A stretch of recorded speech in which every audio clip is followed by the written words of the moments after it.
Yeah, so what was it that got you into the sport then? Well, for me, I was short rating arena. It's only around the corner.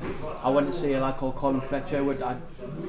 He was like our local MMA fighter. Yeah. So my stepdad took us to one of his fights, and he got a TKO, and the crowd was into it and everything. So I said to my stepdad, I'm definitely gonna go there. I'm definitely gonna join him and do it. So I went to the local MMA gym at top of Shiny Road, and I never looked back.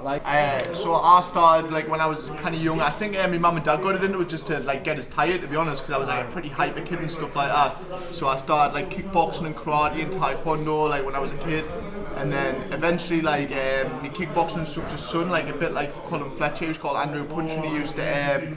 I went to see him fight a few times and stuff, and I was just this is what I want to do now. So I found a gym that did MMA, and then when I was 15 I just had my first fight, and I never looked back really. I just always kept it up. I never took any breaks, just it was just sort of my life really. I never broke off it or found any other hobbies. It's a bit different for you, because obviously you started later, even when you were already pretty successful as well, do you know what I mean? So it wasn't even something you had to do, or you were oh, I need to it was just something that you obviously wanted to do. What made you go for it? You know, there was a few things that I wanted to do before I was 30, and I'd never ever had a fight in school or anything. I was just just a quiet, used to just go and about my business, and I never had a fight, so I just wanted to see if I had the balls to have a fight really. And funny you should say Colin Fletcher, listen to this, right? I moved to Birmingham 6 weeks before my fight, but I was coming home and I was doing bits of jiu-jitsu with Colin Fletcher. The only one jiu-jitsu move I knew, the lad was a Thai boxer who I fought, so none of us really knew the ground, so he was trying to push us off, so his hand was like that, and I remember Colin showed us this one thing, so I was you grab the hand there, you put your hand under, and you pull, so I was I'm lying on the kid and he's tired and so am I. It was only about three minutes in the first round, so his hand's there, so I grabbed it, I'm you sure if you put this under and you pull, and I pulled and he tapped, and I was I won. So that's what the one move I remember from Colin is what won is my first MMA fight. What's your opponent like? What are you expecting from him? So my opponent's more of a boxer. He is. He's orthodox. He's pretty standard in most of the stuff he throws, but he does it well. So that's as good as being complex really. Just doing the basics well. He likes an upper body clinch up against the fence. If he can take his chance, he'll just stay and hold you there as well. He's not bothered about rushing through positions or anything like that.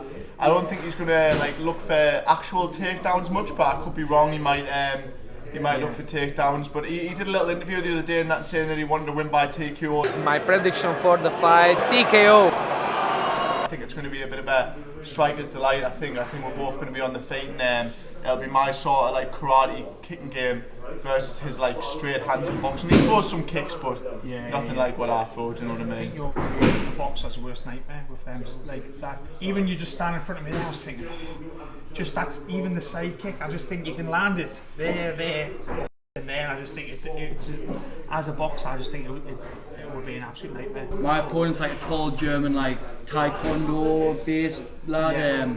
So he looks for these fancy kicks like Nathan. He's lead leg, he always flicks that up.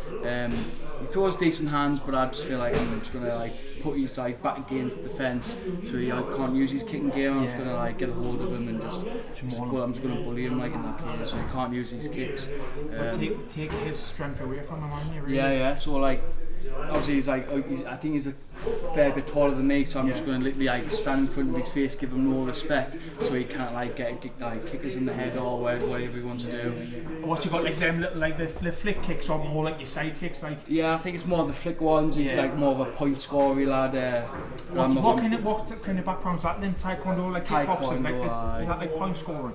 So there's different ones so you've got perfect sparring then really? Yeah, I've been sparring Nathan for years, I know he's not as good as Nathan, so it's just going to be good. This will be my first MMA event since I fought, so I'm really looking.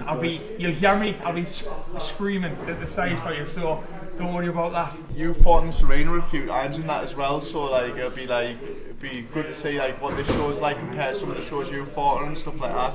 Oh, well, I know Octagon put on a massive show, so it's the best advice I can give, obviously with it being in the northeast, is just all your family be there, your friends, because obviously we know when you're travelling around it's hard for everyone to turn up, do you know what I mean? So your family and friends will be there, just enjoy it. And I always make a point of enjoying the walkout. Like I used to walk into the cage and just not look, but just stand. You'll have a big platform, stand on it, just take it all in. Everyone's there, everyone's going to be, for that 30 seconds, everyone's like watching you, so fucking enjoy it. Just enjoy it, like everyone's standing, everyone's there and going to be looking at you, so that's your moment to just take it all in and enjoy yourself, and then go in there, get the win. Then on to the next Octagon one, get them contracts ready, Octagon. I'm looking forward to like getting this way. Obviously this one's a good one for me, home one, but it is crazy like when being on a promotion like Octagon, like obviously like the shows are all over Europe and that, and like I've seen like loads of the shows in like Eastern Europe, like loads of the, like they're just crazy. Like I'd love to go like fight over there and stuff like that as well, do you know what I mean? I think that's like insane. Like yeah, you want to be getting as many places as you possibly ticked off the list in it. Like I always wanted to fight away from like England, so it's, like England's obviously it's good, but you want to try and like go and fight and experience like different destinations. So like you say, Octagon, I put them on all over. So 2 wins on the 27th, and then we move on. So we've got Octagon 27th of January. I'm going to predict. I'm just going to be honest. I think a knockout, and I think you're going to go TKO. That's what I'm going to go. Spot on. Plan. That's what I'm going to go. I just think you're going to maul your guy, and I think from what you've said, if he's a boxer, you're just going to be his worst nightmare. So I go KO, TKO. Boys, good luck. Cheers, mate. Thanks very much for coming through, mate. Nice to see you.